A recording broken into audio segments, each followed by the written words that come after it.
అందరికీ నమస్కారం. నేను మీ శివ. మీరు చూస్తున్నారు D6 న్యూస్ ఛానల్ .80.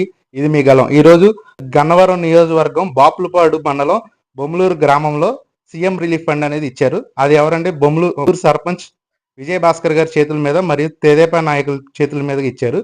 ఒకసారి ఆ వివరాలు ఏంటో మనం తెలుసుకుందాం. బొమ్మలూరు సర్పంచ్ మాట్లాడుతున్నా.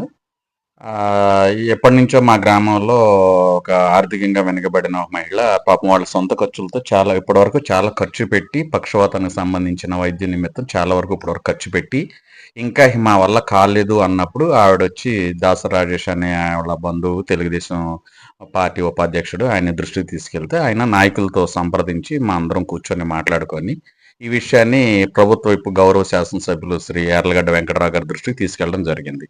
ఆయన ఇప్పటిదాకా ఏం చేశారు, మా దృష్టికి ఎందుకు తీసుకెళ్ళాలని కొద్దిగా అసహనం మా మీద వ్యక్తం చేసి వెంటనే దానికి సంబంధించిన CMRF ఏదైతే ప్రాసెస్ ఉందో అది కొంచెం స్పీడ్గా అయ్యేటట్టు, రొటీన్ ప్రాసెస్లా కాకుండా కొంచెం స్పీడ్గా అయ్యేటట్టు చేసి ఇమ్మీడియట్గా జనరల్గా 2 months 3 months అట్లా వచ్చే దాన్ని ఈయన వెంటనే 1 month లోపు వచ్చే ఏర్పాటు చేసి వాళ్ళకి, అంటే ఈయన ఇచ్చే డబ్బుల వల్ల వాళ్ళ ఆరోగ్యం కుదుటపడిపోయి జరుగుతుందని చెప్పలేం, కానీ ఏదో కొంత ఉడత సహాయంగా ఉపయోగపడద్దనే ఇదితో కొంత అమౌంట్ రావడం జరిగింది.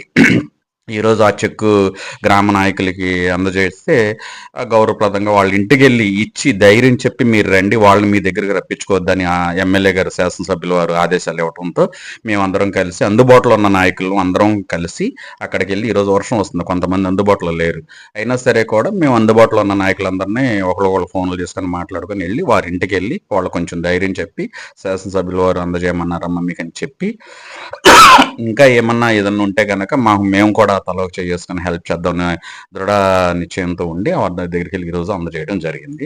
దానిలో మా నాయకులు కానీ మా పార్టీ సెక్రటరీ గారు తెలుగు యువత అధ్యక్షుడు కానీ ఇంకా చాలా మంది తలకు చేసి ఈరోజు వాళ్ళకి ఇవ్వడం జరిగింది. ఈ ఫైల్ మీకు ఎన్ని రోజుల క్రితం వచ్చింది? ఎన్ని రోజుల్లో మీరు ఆ విక్టిమ్ కి మీరు ఇచ్చారు? దాదాపుగా ఒక 3-4 నెలల క్రితం మన నాయకుల ద్వారానే వెళ్ళింది అది.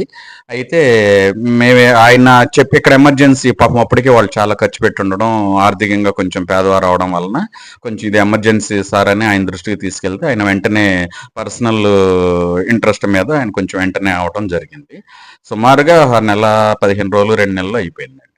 ఇప్పుడు చాలా మంది పబ్లిసిటీ అనేది చేసుకుంటారు. ఈ చెక్ వచ్చి మీకు ఎప్పుడు వచ్చింది సార్? మీకు 2 days అయింది. 2-3 days అయింది. మరి మీరు ఆరబాటాలు చేయకుండా సింపుల్ గా నితీష్ గారు మీరు సార్ అందరూ కలిసి సింపుల్ గా వెళ్ళి ఇచ్చి వచ్చేసారు. ఈ జోరువాన్లో ఎందుకు నిన్న అదేదో రేపే ఇచ్చే పని కదా. ఇది గ్రామానికి జరిగిన ఒక గ్రేట్ అచీవ్మెంట్. అట్లాంటివి అవి అయితే కనుక మేము నిజంగానే మీరు అన్నట్టు అందరం చాలా ప్రౌడ్గా ఫీల్ అయ్యి అది చేసి ఇది చేసి చేసేవాళ్ళమే. అయితే ఇది ఒక కుటుంబం ఆర్థికంగా వెనకబడటం ప్లస్ ఆర్థిక సహాయం కోసం ఎదురు చూడడంలో మా వంతు అది ఉడత సహాయం అంటారు. దానివల్ల మేము ఇప్పుడు ఆరోగ్యం మొత్తం కుదుట పడిపోయి వెళ్ళిపోయి పరిగెడుతుందని మేము అన్నట్లా ఏదో ఇచ్చిన దాన్ని కొద్దిగా కృతజ్ఞతగా కొంత శాసనసభ్యుల వారి సహకారంతో మేమందరం చేసాం తప్ప దీనిలో హంగు ఆర్భాటాలకి వెళ్ళడానికి ఆస్కారమే లేదు. ఎందుకంటే వాళ్ళు బాధలు ఉన్నప్పుడు మేము ఎలా పబ్లిసిటీ చేసుకుంటాం, వాళ్ళు నిజంగా దీని వలన వాళ్ళ ఆరోగ్యం కుదుటపడి హ్యాపీగా ఉన్నాం అన్న రోజున నిజంగానే మీరు అన్నట్టు మంచిగా చక్కగా హంగు ఆర్భాటం చేస్తాం. మన ఛానల్ ద్వారా బొమ్మలూరు గ్రామ ప్రజలకి ఇలాంటి అవసరం ఎప్పుడు వచ్చినా మీరు నిత్యం అందుబాటులో ఉంటారా?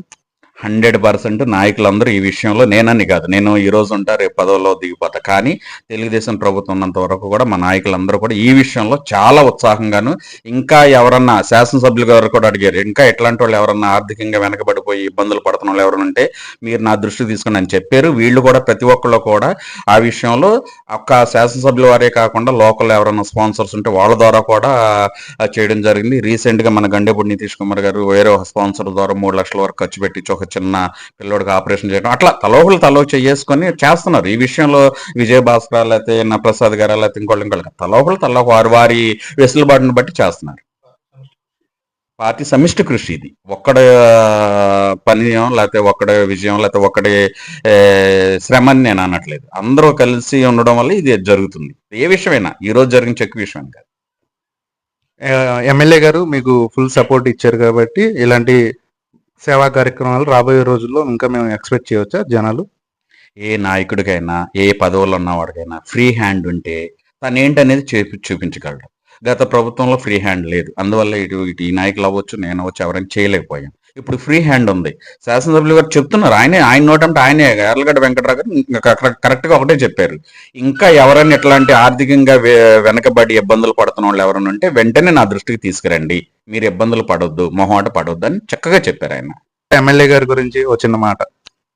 ఎమ్మెల్యే గారు అవినీతికి ఆస్కారం లేకుండా నియోజకవర్గాన్ని అభివృద్ధి చెందాలనే ఆశయంతో కొన్ని ఆయన మాటలు పడుతున్నా కూడా వాటిని లెక్క చేయకుండా, కేర్ చేయకుండా, నాకు గన్నవరం నియోజకవర్గం అభివృద్ధి చెందడమే నాకు ముఖ్యం, ఎవరేమన్నా అనుకోని అవినీతికి నేను ఆస్కారం ఇవ్వను, చేసేవారిని కూడా క్షమించననే ఒకే ఒక దృఢ సంకల్పంతో ముందుకెళ్తున్నారు.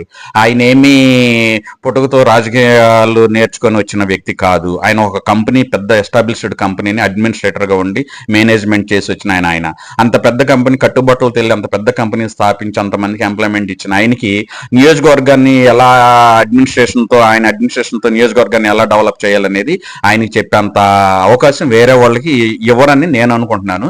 కానీ డెవలప్మెంట్ పరంగా ఇంతకుముందు రోడ్లు చూడనండి, రోడ్లు అనుకోనండి, ఇంకా సచివాలయాలు కానీ, ఇంకా వేరే ఏ కట్టడాలైనా సరే, అంగన్వాడీ స్కూల్స్ కానీ ఏ కట్టడాలైనా సరే 100% ఇప్పుడు ఈ సంవత్సరం 4 నెలల్లో ఎన్ని జరిగినాయో మేము చెప్పవలసిన లేదు, మీడియా వాళ్ళు మీ దృష్టికి ఎక్కువ వస్తాయి. కావాలంటే మీరు లైవ్ ఫుటేజ్ కూడా తీసుకోవచ్చు. ఇవన్నీ ఊరికే నోటి మాటలతోనే కాదు, డైరెక్ట్ లైవ్ వీడియో కూడా మీరు తీసుకోవచ్చు, లైవ్ ఎవిడెన్స్. Okay sir.